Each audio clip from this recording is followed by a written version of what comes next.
அப்படியான இப்ராஹிம் நபியினுடைய படிப்பினையை உன் வாழ்க்கைக்கு எடுத்துக்கொண்டாயா? இறைவனுடைய அழைப்பு உன்னை நோக்கி வருகின்ற பொழுதெல்லாம் அதற்கு பதிலளிக்க வேண்டும் என்கின்ற உறுதிப்பாட்டை எடுத்துக்கொண்டாயா? இறைவன் மறுமையிலே விசாரிக்கிற பொழுது உன்னை நோக்கி நான் கொடுத்த அழைப்புகள் எல்லாம் என்னாச்சு, கட்டளைகள் எல்லாம் என்னாச்சு என்று கேட்கின்ற பொழுது என்ன பதிலை வைத்திருக்கிறோம்? பதிலளித்து விட்டோமா? இறைவனுடைய சட்டங்களுக்கு கட்டுப்பட்டு விட்டோமா?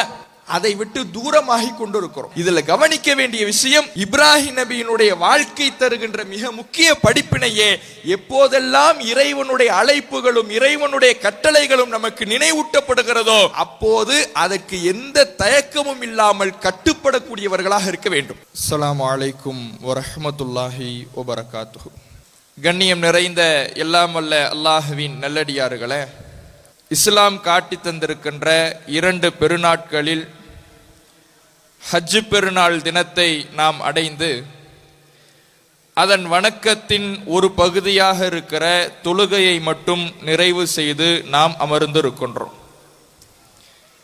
இந்த வணக்கத்தின் மற்றொரு பகுதி சுருக்கமான உரை, அதை தொடர்ந்து திடலில் கேட்கப்படுகின்ற பிரார்த்தனைக்கு அல்லாஹுடைய தூதர் அவர்கள் அதிக முக்கியத்துவத்தை வழங்கியிருக்கிறார்கள். தொழுகை இல்லாத பெண்கள் கூட இந்த பிரார்த்தனையில் பங்கெடுக்க வேண்டும் என்று வலியுறுத்தி இருக்கிறார்கள். அதை தொடர்ந்து திடலில் செய்யப்படுகின்ற தர்மம் என்பது நரகத்திலிருந்து காக்கும் என்கின்ற ஒரு வாக்குறுதியை நபிகள் நாயகம் ஸல்லல்லாஹு அலைஹி வஸல்லம் அவர்கள் வழங்கியிருக்கிறார்கள். அல்லாஹுடைய தூதர் அவர்கள் இதை வலியுறுத்திய சமயத்தில் சஹாபாக்கள், சஹாபிய பெண்மணிகள் தங்களுடைய பொருளாதாரத்தை அள்ளி கொடுத்து இந்த திடலிலே பிரார்த்தனை செய்திருக்கிறார்கள் என்பதை நாம் ஹதீஸ்களிலே பார்க்கிறோம். அன்பிற்கினிய சகோதர சகோதரிகளே, ஹஜ் பெருநாள் தினம் என்றாலே நபி இப்ராஹிம் அலைஹிஸ்ஸலாம் அவர்கள்தான் நினைவுக்கு வருவார்கள் என்பது சிறு குழந்தைக்கும் தெரிந்த விஷயம்தான். நபி இப்ராஹிம் அலைஹிஸ்ஸலாம் அவர்களுடைய நினைவாக, அவர்களின் தியாகத்தை நினைவு கூறும் விதமாக ஒவ்வொரு வருடமும் ஹஜ் பெருநாள் தினத்தை நாம் அடைந்து அதன் வணக்கத்தை நிறைவேற்றி தான் வருகிறோம். ஆனால் குர்பானி கொடுப்பதும், நாம் புத்தாடை அணிவதும், பெருநாள் தொழுகையிலே கலந்து கொள்வதும், இது மாத்திரம் இந்த ஹஜ் பெருநாளினுடைய பயனும் வணக்கமும் கிடையாது. நபி இப்ராஹிம் அலைஹிஸ்ஸலாம் அவர்களுடைய தியாகம் நினைவு கூறப்படுகின்ற பொழுது அதன் மூலம் நம்முடைய வாழ்க்கைக்கு என்ன மாற்றத்தை கொண்டிருக்கிறோம் என்பதுதான் இப்ராஹிம் நபியினுடைய புகழை உச்சிக்கு கொண்டு செல்லுகின்ற மிக முக்கியமான காரணம். நாம் குர்பானி கொடுத்து விட்டோம், இப்ராஹிம் நபியினுடைய புகழ் உயர்ந்து விட்டது என்பது அர்த்தமல்ல. நாம் புத்தாடை அணிந்து விட்டோம், இப்ராஹிம் நபியினுடைய புகழ் உச்சிக்கு சென்று விட்டது என்பது பொருள் அல்ல. இப்ராஹிம் நபியினுடைய புகழை அல்லாஹ் உயர்த்தி விட்டான். அதன் மூலம் நமக்கு இறைவன் தருகின்ற கட்டளை, அதன் மூலம் இறைவன் நமக்கு தருகின்ற பாடம் என்பது இப்ராஹிம் நபியினுடைய வாழ்க்கையிலிருந்து நமது வாழ்க்கைக்கு நாம் எதை எடுத்துக்கொண்டோம் என்பதுதான். இப்ராஹிம் நபியை பற்றி அல்லாஹ் திருமறை குர்ஆனிலே சொல்லுகின்ற பொழுது, இப்ராஹிம் நபி முனீபாக இருந்தார், அல்லாஹ்வை நோக்கி திரும்பக்கூடியவராக இருந்தார், தன்னுடைய வாழ்நாள் முழுவதும் இறைவனை நோக்கி செல்லக்கூடியவராக இருந்தார், இறைவனுடைய அழைப்பு கொடுக்கப்படுகின்ற பொழுதெல்லாம் அதற்கு பதிலளிப்பவராக இருந்தார், இறைவனின் கட்டளைகளை செயல்படுத்துபவராக இருந்தார் என்று இறைவன் தன்னுடைய திருமறை குர்ஆனிலே இப்ராஹிம் நபியை பற்றி புகழுகிற பொழுது இப்ராஹிம் இறைவனை நோக்கி திரும்பக்கூடியவராக இருந்தார் என்பதை குறிப்பிட்டு காட்டுகின்றார். அவர்களுடைய வரலாறை பாருங்கள். நபி இப்ராஹிம் அலைஹிஸ்ஸலாம் அவர்கள் எப்போதெல்லாம் அல்லாஹ்வால் அழைக்கப்படுகிறார்களோ அந்த தருணங்களில் எல்லாம் எந்த தயக்கமும் இல்லாமல், சூழ்நிலைகளை காரணம் காட்டாமல், தன்னுடைய உலகதக காரணங்களை அல்லாஹ்விடத்திலே முன்வைக்காமல், எந்த தயக்கமும் கொள்ளாமல் அல்லாஹ்வை நோக்கி திரும்புபவராக நபி இப்ராஹிம் அலைஹிஸ்ஸலாம் அவர்கள் இருந்தார்கள். அல்லாஹ் ரப்பல் ஆலமீன் இப்ராஹிம் நபியை அழைக்கின்றான். உங்களுடைய மனைவியையும் பச்சிளம் குழந்தையையும் பாலைவனத்திலே குடியமர்த்துங்கள் என்று அல்லாஹ் ரப்பல் ஆலமீன் இப்ராஹிம் நபிக்கு அழைப்பு கொடுக்கின்றான். எந்த தயக்கமும் காட்டல. பச்சை புள்ளையாக இஸ்மாயில் நபி அவர்கள் கையிலே தவழ்ந்து கொண்டிருக்கிறார். அந்த இஸ்மாயில் நபியை தூக்கி கொண்டு தன்னுடைய மனைவியாரோடு பாலைவனத்துக்கு செல்லுகிறார்கள். பாலைவனத்திலே விட்டுவிட்டு திரும்பி கூட பார்க்காமல் செல்லுகிறார்கள். போய் பார்த்துட்டு விட்டுட்டு கொஞ்ச நேரம் இருங்க, நான் அதுக்கப்புறம் அல்லாஹ்வுடைய கட்டளை வந்தவுடன் அழைத்துக் கொள்கிறேன், எந்த பேச்சுமே பேசல. அல்லாஹ் சொன்னது என்ன? விட்டு விடுங்கள், பேசாமல் திரும்பி விடுங்கள் என்றான். அந்த கட்டளையை இப்ராஹிம் நபி செயல்படுத்துகிறார், குடியமர்த்துகிறார். திரும்பி கூட பார்க்கல.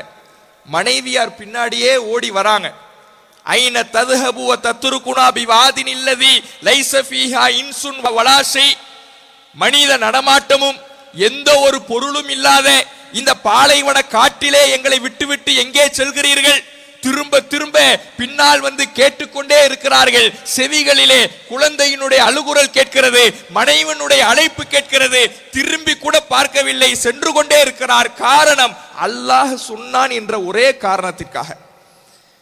மனைவியாரை கேட்கிறாங்க, அல்லாஹு அமரக பிஹாதா, இவ்வளவு கட்டுப்பாடோடு கணவர் திரும்பி செல்லுகிறார் என்றால் இது அல்லாஹ்வின் கட்டளையாகத்தான் இருக்க வேண்டும் என்று கேட்கிறார்கள். அல்லாஹ் உங்களுக்கு இப்படி கட்டளையிட்டானா? ஆமாம் என்று சொல்லிவிட்டு போய்கிட்டே இருக்கிறாங்க. பாலைவனத்திலே குடியமர்த்தப்பட்ட மனைவியும் பிள்ளையும் பசியிலே உலறுகிறார்கள். பச்சிளம் குழந்தை பசியால் மண்ணிலே புரளுகிறது.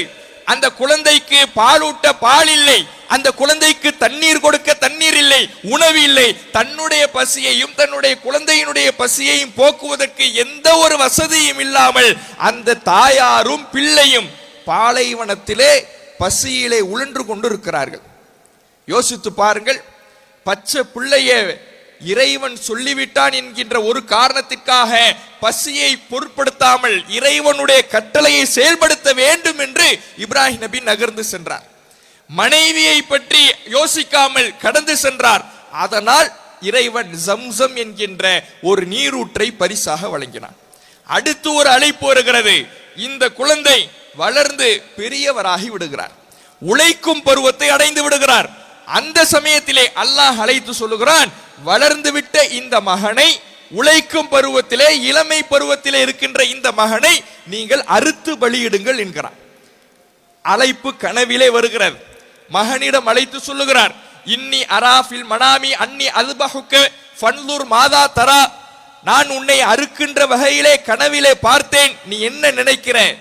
மகனார் சொல்லுகிறார், இஃபஅல் மா துமர், அல்லாஹ் உங்களுக்கு என்ன கட்டளை போட்டானோ அதை செய்யுங்க, என்னை அறுக்க சொன்னானா அருங்கள் என்று எந்த தயக்கமும் இல்லாமல் மகனும் சொல்லுகிறார், தகப்பனாரும் முன் வருகிறார். யோசித்து பாருங்கள், எந்த தயக்கமும் காட்டலை, கொஞ்சம் யோசிக்கல. அல்லாஹ் ஒரு கட்டளையை போட்ட உடனே, இறைவனுடைய அழைப்பு வந்த உடனே அதை செயல்படுத்துவதற்கு யோசித்துக் கொண்டிருக்கவில்லை. பாலைவனத்திலே குடியமர்த்தினால் நம்முடைய மனைவி மக்களுக்கு யார் உணவு கொடுப்பார் என்று யோசிக்கவில்லை. அல்லாஹ் இருக்கிறான், அவன் உணவு கொடுப்பான் என்று நம்பினார்கள். ஜம்சம் ஊற்று கிடைத்தது. தன்னுடைய மகனை அல்லாஹ் அறுக்க சொல்லிவிட்டானே, உழைக்கும் பருவத்தை அடைந்த மகன் எப்படி அறுத்து பலியிடுவது என்று இப்ராஹிம் நபி எந்த தயக்கமும் காட்டவில்லை. அதற்கு பரிசாக இறைவன் ஆட்டை பலி கொடுங்கள் என்று மாற்றுகிறான். எந்த இடங்களிலெல்லாம் அல்லாஹ்வுடைய கட்டளையை எந்த யோசனையும் இல்லாமல் தயக்கமும் இல்லாமல் நிறைவேற்றுவதற்கான முயற்சி இருக்கிறதோ அங்கே அல்லாஹ்வின் உதவி இருக்கும். அதைத்தான் நபி இப்ராஹிம் அலைஹிஸ்ஸலாம் அவர்களுடைய வாழ்க்கை நமக்கு படம் பிடித்து காட்டுகிறது. இந்த தன்மை நம்மிடத்தில் இருக்குதா? அல்லாஹ்வுடைய அழைப்பு இன்றைக்கு நேரடியாக நம்மிடத்தில் வராது. ஆனால் இறைவனுடைய அழைப்பும் இறைவனுடைய கட்டளையும் நபிகள் நாயகம் ஸல்லல்லாஹு அலைஹி வஸல்லம் அவர்களின் மூலமாக ஒட்டுமொத்த குர்ஆனாக நம் கண் முன்னால் இருக்கிறது, ஹதீஸ்களாக நம் கண் முன்னால் இருக்கிறது. அந்த குர்ஆனிலேயும் ஹதீஸிலேயும் இறைவனுடைய கட்டளைகள் அழைப்புகளாக நமக்கு கொடுக்கப்பட்டிருக்கிறது. அதற்கு நாம் பதிலளித்து விட்டோமா?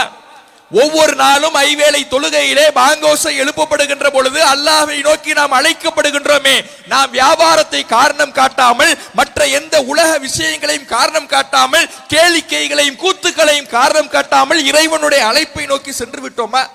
பொய் பேசாதீர்கள், புறம் பேசாதீர்கள், வட்டி வாங்காதீர்கள், வியாபாரத்திலே ஏமாற்றாதீர்கள், இப்படி எல்லா விதமான அழைப்புகளையும் கட்டளைகளையும் அல்லாஹ் நம்மிடத்திலே கொடுத்திருக்கிறான். செயல்படுத்தி விட்டோமா? ஹஜ் பெருநாள் தினத்தை ஒவ்வொரு வருடமும் அடையக்கூடிய நாம் எந்த தயக்கமும் காட்டாமல் இப்ராஹிம் நபி எப்படி செயல்படுத்தினாரோ, அஸ்லிம் கட்டுப்படி என்று சொன்னால் அஸ்லம் துலி ரப்பில் ஆலமீன், அகிலத்தாரின் இரட்சகனுக்கு நான் கட்டுப்பட்டேன் என்று எப்படி இப்ராஹிம் நபி இருந்தாரோ, இறைவன் எந்த சோதனையை கொடுத்தாலும் அதை பரிபூரணப்படுத்துபவராக எப்படி இப்ராஹிம் நபி இருந்தாரோ, அது போன்ற ஒரு படிப்பினையை நம் வாழ்க்கையில் பெற்று இறைவன் நமக்கு கொடுத்த அந்த கட்டளைகளை செயல்படுத்தியவர்களாக இருக்கிறோமா? சூழ்நிலைகளை காரணம் காட்டுவோம், வியாபாரத்தை காரணம் காட்டுவோம். இந்த உலக வாழ்க்கை என்பது அல்லாஹ்வை நினைப்பதற்காகத்தானே தவிர அல்லாஹ்வை மறந்துவிட்டு உலகத்தில் மூழ்குவதற்காக அல்ல. இதை உணராமல் இன்றைக்கு உலகத்தை காரணம் காட்டி அல்லாஹ்வுடைய அழைப்புகளுக்கு பதிலளிக்காமல் இருந்து கொண்டிருக்கிறோம் என்றால் மறுமையிலே மிகப்பெரிய நஷ்டம் காத்து கொண்டிருக்கிறது. அல்லாஹ் திருமறை குர்ஆனிலே சொல்லுகிறான், லில்லதீன இஸ்தஜாபு லிரப்பிஹிம், யார் தங்களுடைய இறைவனுக்கு பதிலளித்து விட்டார்களோ அல் ஹுஸ்னா, அவர்களுக்கு மறுமையில் நன்மை இருக்கிறது.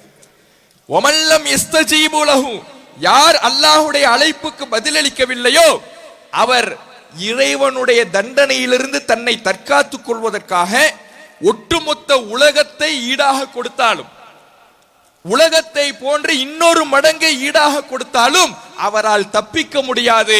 அவருக்கு மோசமான வேதனை இருக்கிறது என்பதை அல்லாஹ் திருமறை குர்ஆனிலே சொல்லி காட்டுகிறார்.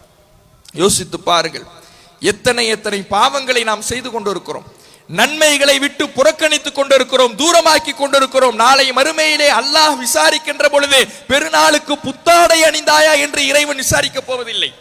இப்ராஹிம் நபியை பற்றி ஒவ்வொரு நாளும் நீ நினைவூட்டப்பட்டாய், ஒவ்வொரு வருடமும் நினைவூட்டப்பட்டாய், உன்னுடைய தொழுகையிலே ஸலவாத்திலே நினைவூட்டப்பட்டாய். அப்படியான இப்ராஹிம் நபியினுடைய படிப்பினையை உன் வாழ்க்கைக்கு எடுத்துக்கொண்டாயா? இறைவனுடைய அழைப்பு உன்னை நோக்கி வருகின்ற பொழுதெல்லாம் அதற்கு பதிலளிக்க வேண்டும் என்கின்ற உறுதிப்பாட்டை எடுத்துக்கொண்டாயா? இறைவன் மறுமையிலே விசாரிக்கிற பொழுது உன்னை நோக்கி நான் கொடுத்த அழைப்புகள் எல்லாம் என்னாச்சு, கட்டளைகளுக்கு என் கட்டளைகள் எல்லாம் என்னாச்சு என்று கேட்கின்ற பொழுது என்ன பதிலை வைத்திருக்கிறோம்? பதிலளித்து விட்டோமா? இறைவனுடைய சட்டங்களுக்கு கட்டுப்பட்டு விட்டோமா? அதை விட்டு தூரமாகி கொண்டிருக்கிறோம். அப்ப நாம இதுல கவனிக்க வேண்டிய விஷயம், இப்ராஹிம் நபியினுடைய வாழ்க்கை தருகின்ற மிக முக்கிய படிப்பினையே, எப்போதெல்லாம் இறைவனுடைய அழைப்புகளும் இறைவனுடைய கட்டளைகளும் நமக்கு நினைவூட்டப்படுகிறதோ அப்போது அதற்கு எந்த தயக்கமும் இல்லாமல் கட்டுப்படக்கூடியவர்களாக இருக்க வேண்டும். உலகத்தை காரணமாக காட்டக்கூடாது.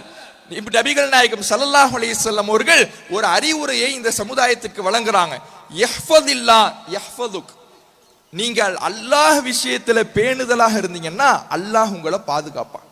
இன்னைக்கு நம்ம என்ன நினைக்கிறோம்னா, அல்லாஹ் விஷயத்துல மார்க்க விஷயத்துல ரொம்ப ஈடுபாடா இருந்துட்டா உலகத்தை இழந்து விடுவோம் என்று நினைத்துக் கொண்டிருக்கிறோம். தொழுகைக்கு செல்லக்கூடிய நேரத்தில் வியாபாரத்தை பார்த்தால் பொருளாதாரத்தை ஈட்டி விடலாம் என்று நினைத்துக் கொண்டிருக்கிறோம்.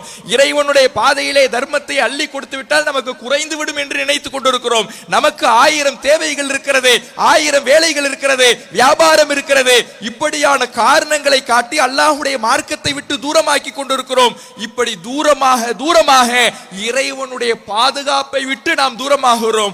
உலகத்தை காரணம் காட்டி நன்மைகளிலே ஈடுபடுவதை விட்டு மார்க்க பேணுதலை விட்டு தூரமானோம் என்றால், இஸ்லாமிய வழிபாட்டை விட்டு நாம் தூரமானோம் என்றால் இறைவனின் உதவியை விட்டு தூரமாகிறோம். நாம் என்ன உழைத்தாலும் சரி, மார்க்கத்தினுடைய பேணுதல் இல்லாமல், மார்க்கத்தினுடைய வரையறையை பேணாமல் என்ன உழைத்தாலும் அதுல பரக்கத்தே இருக்காது, அதனால எந்த பயனுமே இருக்காது. அப்ப இப்ராஹிம் நபி எவ்வளவு கஷ்டம் வந்தாலும் அதிலே இறைவனுடைய கட்டளையை கடைபிடித்தார்கள் என்றால் அந்த கடைபிடித்த காரணத்தினாலதான் அல்லாஹ்வுடைய உதவியை இலகுவாக பெற்றாங்க. ஜம்சம் நீரூற்றை இலகுவாக பெற்றாங்க. நெருப்பு குளிர்கின்ற வகையிலே அவர்களுக்கு இயற்கைக்கே முரணான உதவி அல்லாஹ்வினால் அருளப்பட்டது. அதற்கெல்லாம் காரணம் உறுதிப்பாட்டு, மார்க்கத்தில் இருந்த பேணுதல், இறைவனுடைய அழைப்புக்கு பதிலளித்தல், எந்த தயக்கமும் இல்லாம இந்த மார்க்கத்தில் உறுதியாக நின்றது.